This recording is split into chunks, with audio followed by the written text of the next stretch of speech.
In today's video, I'm going to talk about one of the frequently asked questions that we get, which is, can daylilies grow in areas that get severe winters? This is part of a series of videos we're doing about frequently asked questions, so you can check out the videos for more information. Also, we have all this information on our website as well, oaksdaylilies.com. And if you're looking for something and you don't see it, we would love to know what your question is so that we can address it in a video and on our website. So, can daylilies grow in an area that gets severe winters? And the answer is yes. Most daylilies will grow just fine in an area that gets severe winters. And by severe, we mean very cold temperatures. That's normally not an issue, particularly if it's an area that gets a lot of snow. Snow is a good thing because it acts as insulation for your plants. Probably some of the more challenging areas are areas that get cold temperatures but don't get as much snow cover. Which can be the case here where we are in East Tennessee. We'll oftentimes have temperatures in single digits over the winter, and we don't get a lot of snow. So I think that's probably makes our area a good testing ground for hardiness for daylilies. One of the other challenges that we can get here in our area is when the temperatures get super cold and then warm up again. Oftentimes we'll have up in the 60s, even 70s in February. And then it'll go back down into the teens or colder. So you get that up and down. They grow, they get nipped back. So we have a lot of experience growing daylilies in an area that does get severe winters. So the stuff we grow, we feel like we're pretty confident it's going to do well wherever you are if you've got severe weather.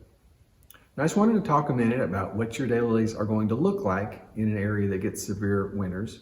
And basically, once the cold weather hits, in our area it's in October. As soon as you get some cold nights, the daylily foliage starts turning brown. It's not the prettiest thing out there, but that's the way perennials are. In the winter, they go dormant, and that's what daylilies are going to do for you. So once that foliage turns a little unsightly, you can certainly trim it off for the winter. That's going to be just fine, or you can leave it alone. Either way, it's not going to hurt anything one way or the other. I would mention too that daylilies can be listed as dormants, evergreens, or semi-evergreens. And if you live in an area that does get a severe winter, all of your daylilies, regardless of whether they're dormants, evergreens, or semi-evergreens, are going to get bit back over the winter. So you're not going to get foliage through the winter on a semi-evergreen or evergreen. It's going to get frozen back to the ground. So it doesn't really make a whole lot of difference for you as far as the looks in your garden between the three different types. I mentioned trimming your daylilies down in the winter. You might trim them something, this is maybe a little short, but this is just a couple inches tall. You can cut them down. This time of year, you can cut them down almost all the way down to the ground. But you might leave a couple inches on there. Just when you do it, you'll see what looks right on there. But they're going dormant. They're not using that foliage for anything, so you can cut it off.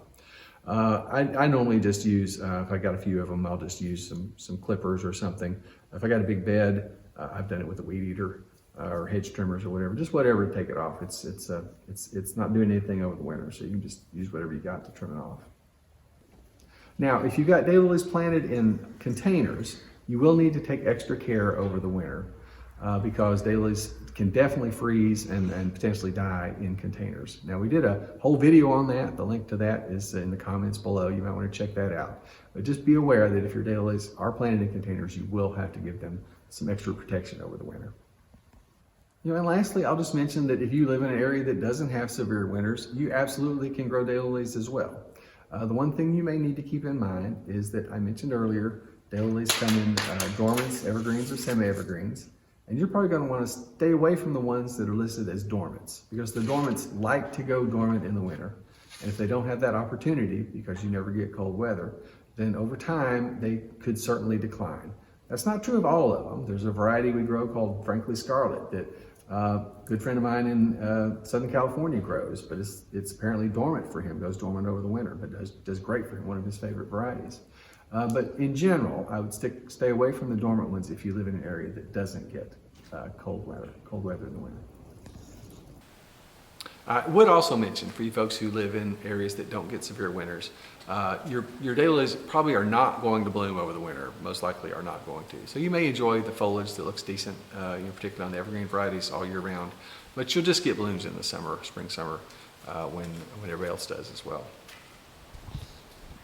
I hope you enjoyed this video. We have grown daylilies for a long time now, and we certainly love daylilies. It's why we got into it. It was a hobby that got out of control. So we always like to talk about daylilies. If you got any questions or would just like to share what's going on with you, we'd love to hear about it. You can see all our contact information on our website or certainly put it in the comments below. Thanks.